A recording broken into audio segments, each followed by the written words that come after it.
Welcome back to the Go podcast, episode 126. NBA All-Star break just concluded last week, man. So, we're back to covering NBA hoops. Obviously, we covered the trades that happened a few weeks ago at the trade deadline. Some moves. Luka playing against Dallas tonight. And his first game back against his former team. All the hype. Switching the license plate's been going crazy today online, but we're going to start off this episode a little bit hot or not, and then we're going to talk, about the current standings of the NBA. So let me start you off real quick. Hot or not, the Suns will miss the playoffs this year entirely. Yeah, that's not a hot take at all. Right now, they're not even in the play-in. They're the 11th seed, I believe, and the vibes just haven't been that great around that team. You look at Kevin Durant, whispers of trading him mid-season, him shutting down those, rumors, instantly saying he doesn't want to go to Golden State. He doesn't want to get traded. We all know how Kevin Durant is. That's definitely not going to help his play on the court, especially him, in those trade talks. Devin Booker hasn't been the same. Bradley Beal continues to be the worst contract in the NBA. So, just not a lot of good things going on over there in Phoenix. And I would definitely say out of the teams, looking to be that 10 seed, hanging around, San Antonio, Phoenix, Sacramento. If you can even throw Portland in there if you want to. They've been playing a little bit better down the stretch. But, yeah, I would definitely say right now the Suns, they have an outside chance. But I'm going to say they're on the outside looking in. I don't even think they make the play-in. You said I want to pivot real quick. Worst contract in the NBA, Bradley Beal. Worse than someone you've been slandering the past couple of days, Podcast P. Well, I think now, as of late, that's definitely, in the ranks. It's definitely in talks for worst contract. And there's another player on that team. You could say Joel Embiid. He just signed that extension. Now there's reports of saying he's going to get, another surgery. They're going to completely repair his meniscus, trim, something off of his hip. I don't know, just surgeries I've never even heard of, didn't even know were possible until reading the reports. If it's that serious, I don't know if it's crazy to say, he just might just not have to play basketball anymore. Regardless, that entire Sixers team, that's just, a whole nother topic. But, yeah, Paul George definitely has not been playing well at all, especially down the stretch. I'm sure all those 76ers fans, missing Tobias Harris now. He's over there in Detroit hooping. They're the 6th seed. So, yeah, Podcast P, that contract definitely up there in terms of worst contract in the league. But, Bradley Beal, I think him having the player option is just always going to just put everything over the top. You literally just cannot do anything as an organization unless Bradley Beal say you can. And, Bradley Beal has not been anywhere remotely near worth what his contract is. All right. That was one of mine. You want to go ahead with yours? Or? Yeah.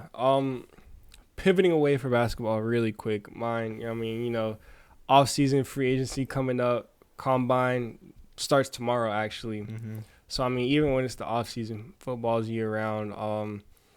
This is one I knew you'd like. This one, your Cleveland Browns. Yeah, I just knew it. All right, they're picking at the top of the draft, and they need a very important position, quarterback. So if you say Kirk Cousins, bro, yeah, man, hot or not, Kirk Cousins will be the answer for the Cleveland Browns next season. That's a very hot take. Kirk Cousins is not the answer for the Cleveland Browns. I'm not sure what is. Clearly, but here you are with the number 2 pick in the draft. Obviously, the Titans picking at the 1, they could do a lot with their first overall pick.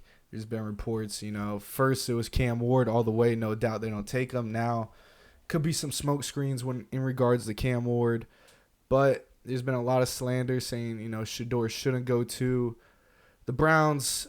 Last time they had the number 1 overall pick, they selected Baker Mayfield. Obviously went to the playoffs with Baker. Played that season hurt, but they need something to turn this franchise around, and they need a quarterback desperately. And Kirk Cousins, obviously, a year removed from that knee injury, or that Achilles injury, obviously much better now in terms of that injury, but once again, aging quarterbacks, we've seen it. Aaron Rodgers, Kirk Cousins. There's reports of Matthew Stafford. He does want $50 million a year. The Browns really can't afford too much right now, so Andrew Berry doing some restructuring, but Kirk Cousins, personally, I don't believe is the answer. But once again, I'm not in the front office making moves. If it turns out to be Kirk and he could ball out for us, that'd be great. This team is not getting any younger. Most of their players are in their prime or, towards the back end of it. So you're starting to get, for the Cleveland Browns, when they made the playoffs a few years ago, it looked like they had a bright future, and that window's certainly closing in Cleveland if they don't find an answer quick at quarterback. Yeah, me personally, I think you're going to have to find, that Sam Darnold, like just one of those veteran quarterbacks on the cheap that tends to play out their contract because, you look around, especially you look through the draft, like there's no Jaden Daniels, there's not a Drake May in this draft, there's not a Caleb Williams, like even Bo Nix, Michael Penix, like we talked about it. All these, first-round quarterbacks that went last year. Like, last year was the year to take a quarterback. So now teams that are quarterback needy, Shedeur Sanders, Cam Ward, they're good quarterback prospects, but I don't think they're on the level to some of the prospects we saw, especially last year. So, unfortunately, the quarterback for the future for the Browns might not be, like, this offseason. This might be, like, something you guys have to address down the road. I know you mentioned, the franchise changer, the quarterback that can turn this thing around. I just don't personally think that quarterback might be out there this offseason. This might be one of those years where, best player available, you look in free agency, maybe you try to, add a round so that when you do get a quarterback and they come in the next couple of seasons, it's as good as it possibly can be. But I get where you're coming from. The Browns were just in the playoffs a couple years ago. You think you have a team built to win now, so you need a quarterback that can help this team win now. I'm just not too sure if that quarterback is out there. So it'll be interesting. We'll see. But yeah, that was just my little football I had to throw in. Also, I didn't want to come in and do too much because we haven't recorded since the podcast after the Super Bowl. I could have came in wearing all my Philly gear, all this and that. But out of respect, I don't want to do that, bro. Out of respect. Oh, yeah, don't worry, bro. You'll see it down the line, fam. It'll be on, bro. Don't worry. I'm surprised I didn't see an IG post of that, but bro, they just sometimes they say it's not a quarterback class, and then it turns out to be quarterback in there. So hopefully that's one of those rare cases. Look at the Baker year when Lamar was taking, last pick of the first round, and you got your boy Chosen Rosen, Zach Wilson going in that draft, and a bunch of guys flying off the board. Darnold, not Zach Wilson. It's Sam Darnold, my bad. But, you got cases like that. Josh Allen was in that draft. Allen was in that class, but Chosen Rosen. There was another guy, one more. It was Baker. I think Darnold. Then Josh Allen. Oh, Rosen, I think, was 3 or something like that. Wasn't he? Or am I? No, I think it was Allen. No, I don't think Allen was in that draft class, actually. There was 5. I think there was 5 quarterbacks taken in that first round. 2018. No, it was before. It was 2017. I don't know, but I think it might have been. It was 2018 because it was Baker. 18 or 17, regardless. Lamar was at the very end. Ravens traded up and got him.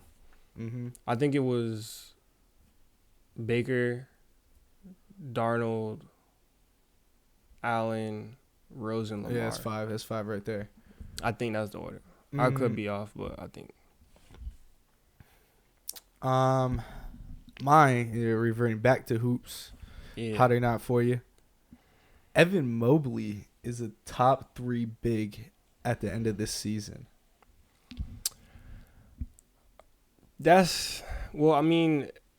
Especially in today's NBA, it's tough because, so many of these players, play limitless positions, but top 3? Mm-hmm. let me think. You got Jokic, obviously. I'm gonna say that's a hot take. I wouldn't say top 3. I would say he's top 10. Maybe if you want to put him in that top 5 combo, but Wemby, obviously, when he's healthy, the news with the blood clot and stuff just came out. I think you will take him over Mobley.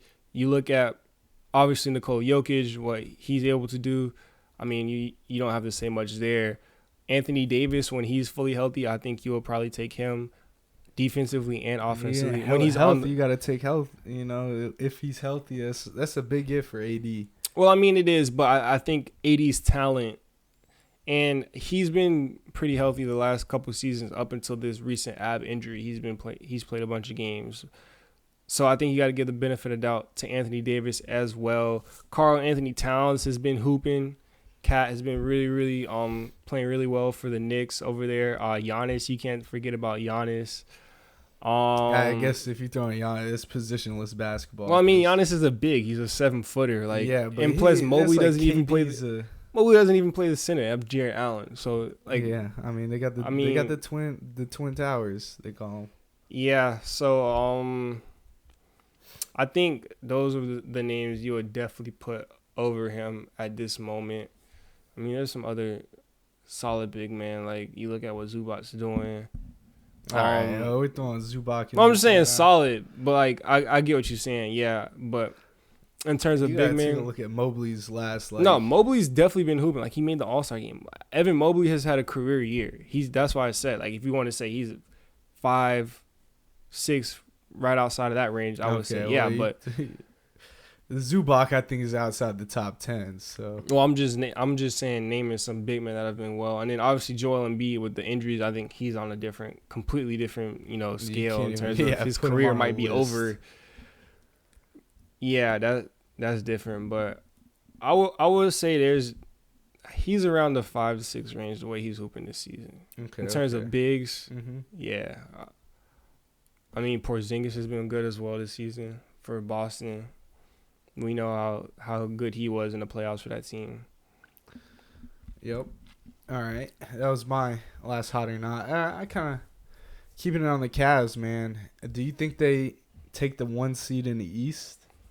I think, they have like a 6 game lead against Boston Celtics. And, I mean, I could see the Celtics going on a little run and, making it close and maybe eventually taking the 1 seed. But I think Boston, the way this team is built right now, especially coming out the championship, those guys that they have on that team, they're at the mode where, they just need to get into the playoffs and get everyone healthy, and they pretty much like their chances against any team.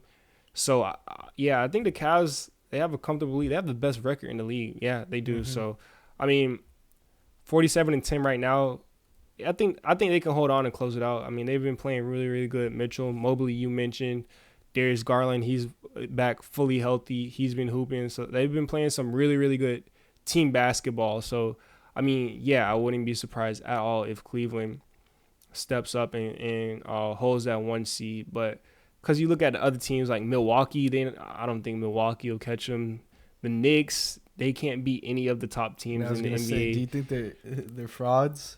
I'm not going to say they're frauds, but they're I know, we use this in the NFL. Like, we always talk about, the good, bad team. Like, the Knicks aren't a bad team, but in terms of, competing with some of the top teams in the league, I think I saw a stat, they're 0-7 against the Celtics, Cavs, and the Thunder. So, they're just not going to be able to – it's going to be tough for them to compete with those top seeds. But I think they'll be able to handle, some of the teams below them, but they're not going to be able to catch the Cavs. And like I mentioned, I think the Celtics, they're in the mode right now where they just need to get everyone in the playoffs healthy, and they like their chances against anyone in the 7-game series, which I don't blame them. So I don't think the Celtics are we got to catch the Cavs. We have to get that 1 seed.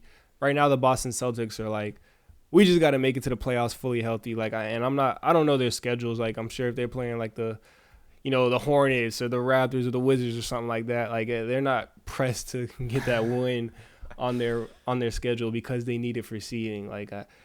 That's just not where the Boston Celtics at right now. So, Yeah, I would probably say the Cavs end up being the 1 seed over there in the East. But, I mean, in the West, it's a different story. The West is, I think, Mm, 8.5 game lead for the Thunder, well, but yeah, the Thunder, I think, have that 1 seed locked in. But in terms of, like, oh yeah, you could go all the way down in terms of teams that could, potentially end up being the 2, 3, 4 seed. Like, the Lakers right now are the 4 seed. They're only, hmm 4 games behind Denver in the 2nd seed. Like, yeah, and Denver started off the three, season two and a slow. half. Yeah, and Denver started the season off super slow, and they jumped up to the 2nd seed. So, like, I mean, you could see the Warriors jumping. They're at the 9 seed. They could jump up to the 6 seed. No, They're I think only they fall out. a game behind the Warriors. Yeah, they fall out. Um, Jimmy After got how no good heart. they've been playing with Jimmy and Curry and Draymond and everybody, they like And one of Draymond gonna fight Jimmy, and then everything's just gonna go downhill. the. Oh, so they're falling out just based on like yo hater. You just Yeah, hating. it's Oh, just no. pure Yeah, hate. okay, yeah. No ball. Yeah, because basketball wise, they're analysis. actually hooping, bro. Yeah. Yeah, okay, that makes sense. Yeah, I get you. Yeah. I mean, you look at the West, it's kind of crazy comparing it to the back end of the East, which the back end of the East is just sliding because you got the Pistons, the 6 seed, and then after that, everyone else is below 500, 7 through 10 with the play-in, and it's pretty bad basketball. I'm not even gonna discuss my team because they're on a 6-game skid and they look abysmal in every fourth quarter they've ever the clock's ever started in. So yeah, they got it, man. I thought watching that Grizzlies Thunder game, that fourth quarter comeback, excuse me, not the Grizzlies, the Timberwolves Thunder game where they came back. Yeah. It was a big turnaround. The Timberwolves started off real slow this year. A lot of questions about that locker room, what they could do.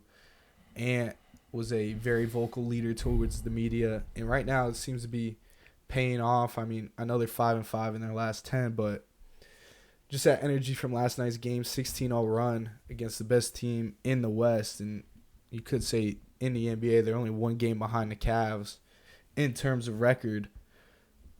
Timberwolves, I mean, as a 7 seed, it's stacked, man. You got it 1 through 7, even 8 if you want to throw 80 in there healthy, and then you mentioned the Warriors at 9. They can all play in the West, so it's a big shakeup. Even if you have that 1 seed, you're going against someone that's a pretty solid opponent in that 8 seed, definitely in the postseason. Yeah, with the Timberwolves, I'm right there with you. I think they are a really good team, but I wouldn't put them in that category in terms of like, making a championship run. I mean, we saw them in the Western Conference Finals last year, but just watching that team this year, it's just so much without Cat offensively. It's literally all on Anthony Edwards. I think he leads the league in 3-point attempts and 3-point makes. Like he's literally everything for that offense, which I mean is not a bad thing. But I mean, he's came out earlier this season talking about he doesn't like getting double teamed. Like he sees the most double teams out of like anybody. Like that's a big part of his game. He has to improve. And I mean, I get it, bro. Like you look at this Minnesota Timberwolves team, like outside of Anthony Edwards, like there's no really like super big threat offensively. So you send two, and then Naz Reid, he's a solid role player. He'll knock down a couple shots. Jaden McDaniels has stepped up his game offensively this year, but you don't have another like go-to playmaker or go-to scorer on offense for this Minnesota team. And watching them in that first game against OKC, it was like the Thunder, they have a bunch of wings. They just send to Edwards, and he just kind of doesn't know where to go with the ball because he doesn't have that extra help. Now, in last night's game, when they ended up coming back and beating the Thunder, they got some help from the rookies. They played a big role.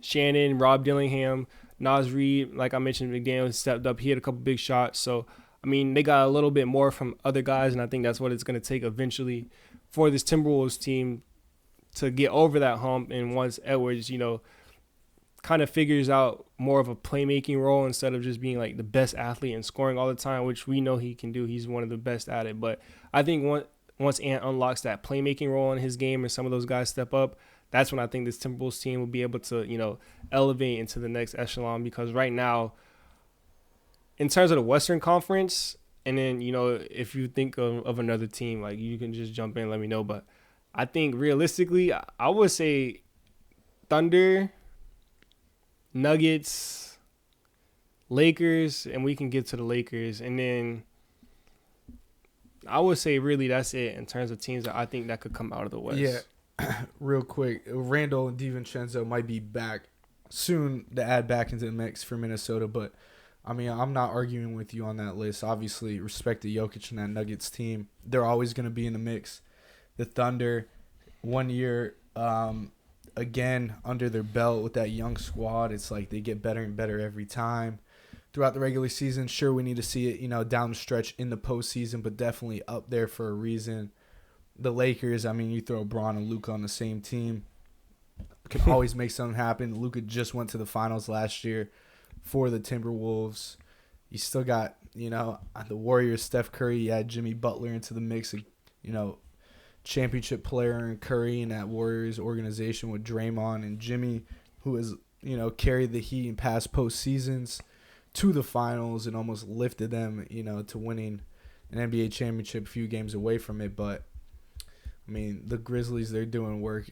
Rockets, I don't know how they're just out there hooping, having fun. It's like they are, yeah. And the Warriors were the one team I was hesitant to put in that category because you look at someone like a Stephen Curry, Draymond Green, they have the the championship pedigree, and then you ask someone like Jimmy, who we've seen it time and time again watching all these Heat games for the Miami Heat. He in the playoffs, he just elevates his game. So maybe if Jimmy could kind of, turn up a notch again, although the past couple seasons we haven't seen him be able to do it in the postseason, especially last year he was banged up and stuff. But if Jimmy can hit that level one more time, can Curry, turn the clock back to 2022 when he went on that run?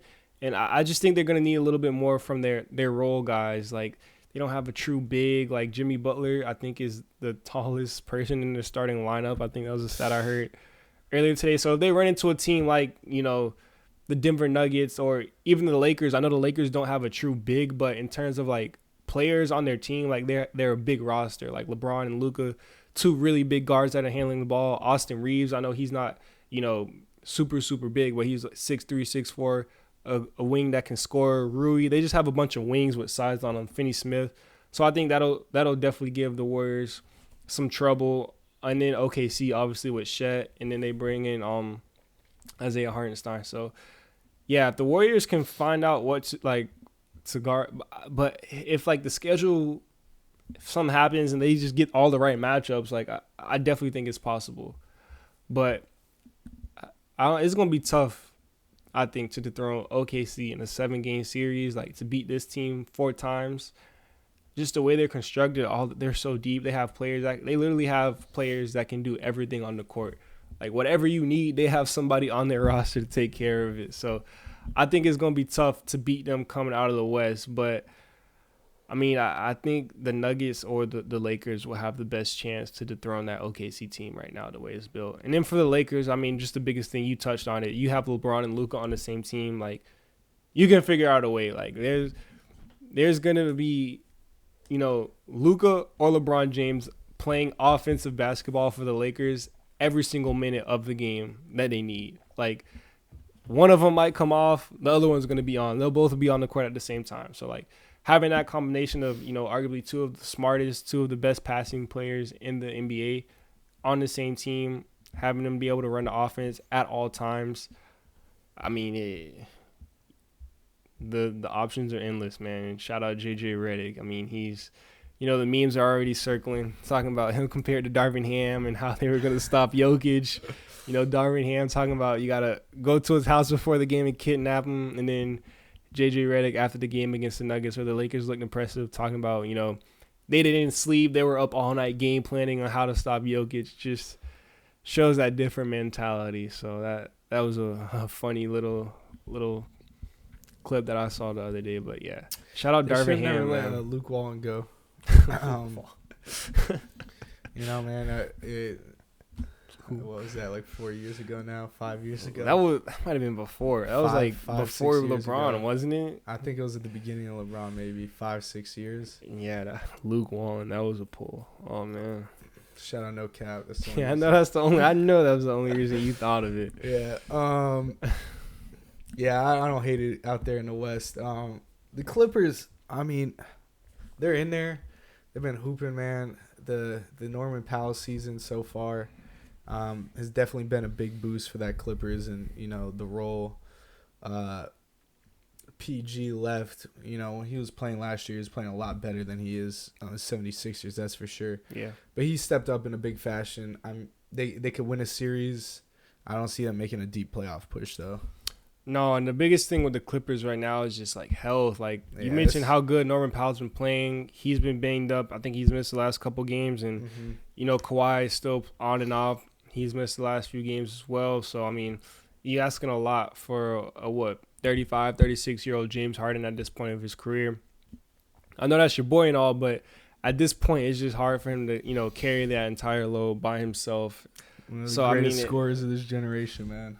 No, definitely. But, at this point in his career, he's definitely going to need some more help around him. And when you have Kawhi and Norman Powell, two of who they've been two of your best players this entire season out, it's kind of tough. But, I mentioned Zubac earlier, a decent big. But outside of that, you don't really have much else, that they're going off of. Like, they traded for Bogdanovich. He's, doesn't really move the needle at all. He's just a scoring wing, like Amir Coffey. Unless they have a bunch of these names. Unless he's playing in the Olympics. Yeah, well, he's not playing. He's not playing with Jokic, so he's not going to be as good. But have you seen the clips? I need to watch the documentary. But have you seen the clips from this Summer Olympics and just players? I guess, especially KD when I think it was Evan Fournier was talking about they hoop together all the time. They've been doing this for years, and they got the power of friendship. And KD's like, well, we have Steph Curry. You can't guard him. So,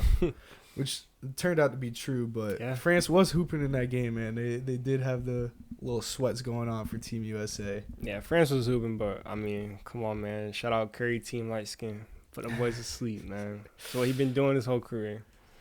I guess we could touch on the East, man. I really don't. I'm messing with the Cavs. Someone dethroned the Celtics. I don't think it's gonna be the Knicks. The Bucks. You got Giannis. You always have to watch out for Giannis and Kuzma now. Yeah, and Kuzma. But yeah, I mean, you got the Pacers in there. It's like Halliburton. The Pistons are fun to watch with Cade.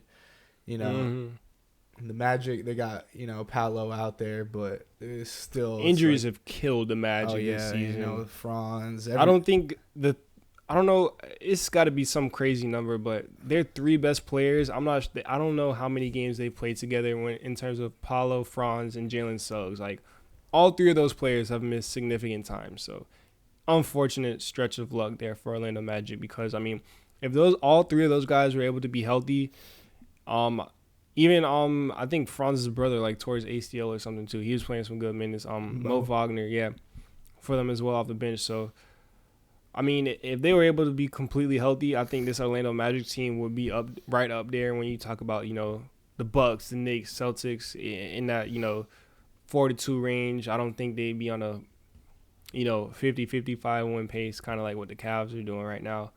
But I think this Magic team. Kind of a disappointment, but it's unfortunate. Injuries, you can't really plan for that. Yeah, I like to see the Hawks just get in there and watch Trae Young take over the Garden and knock out the Knicks too. That's always. I don't think that's gonna happen this year. I don't think so either. It's not. Jalen Johnson's injured. They're pretty much packing it in. It's just the fact that the Knicks. Everyone wants to joke about the Tibbs thing, but in regular season, it's just not sustainable what he does to this roster. It's sort of, I know these guys like playing for Tibbs and the Josh Hart. These guys play hard. They like their coach how it should be, but when you're playing an 8-guy rotation in an 82-game regular season and you're running these guys, 35-plus minutes, 40 minutes a game, it's like... is the regular season really that worth it to get an extra 4 or 5 wins on your record at the end of the day? Probably not. And then, per se, an injury goes down, and now you're counting on a guy that hasn't gotten those minutes all year, that hasn't really found a role to step up in the postseason. So it's just not a recipe for success, if you ask me. So. Yeah, and you look at this Knicks roster, outside of Mikal Bridges, who's been the NBA Iron Man, they don't have, the most, I'm not going to say like healthy or long-lasting team. You look at their roster, like OG Anunoby, it's always something with him every season. He's always banged up. Cat, a 7-foot big man that moves as much as he does. He's always had, the history of being banged up a bit. Jalen Brunson, an undersized guard. We know that wear and tear eventually always gets to those guys. They're not going to last too long. So, and then outside of that, I mean, who else is playing for their team? Like 2 more people off the bench. So Josh Hart. I mean, Josh Hart, he's solid. He's been like a healthy. solid Iron Man, but I mean, outside he's of gonna that, play through it. I mean, really no one else plays for them. So that's what, like 3 of your 5 starters that have, the history of being banged up or content to get nicked up a bit. So Precious yeah, but Achiuwa. He doesn't even. I don't even think he plays, bro. I mean, Mitchell Robinson, there, he's gonna be the answers to their team when he comes back from injury because he's banged up. So, yeah, but I think but this Knicks team is fun, man. I think it's important. I just think basketball is better when the Knicks are good. You get the playoff games in MSG. Like it was super competitive. That series against the Heat a couple years ago, that was fun. And then you look at last year, that Sixers and Knicks round 1 playoff matchup. That was probably one of the better series all season last year in terms of the playoffs. So I think it's just fun basketball. Madison Square Garden is, the mecca, the home of basketball. It's always fun to watch those games in that center. So, I mean, we'll see. Precious averaging 22.5 minutes per game, but on February 12th, he played a whopping 42 minutes, and February 20th, 46 minutes in the basketball game. Yeah, Cat was probably just out that game. But, yeah, 28 minutes, 15 minutes. So, I mean, he's logging some minutes, man. If the guy that's probably the last guy off the bench getting, even 33. I mean, he dropped 26 when he played 42 minutes. It's not bad, but who are they playing? The Wizards? The Hawks. Oh, well, there you 46 minutes against the Bulls. Yeah. Only 15 against the Cavs. Yeah, so he comes in and gives. Still, man, he played 46 minutes in a regular season game. Wow. That's his rotation. So I mean, that's what, like, he has to be the 6th, 7th man because you mentioned they only last play. Guy off the bench, man. I think he's legit the last man off the bench.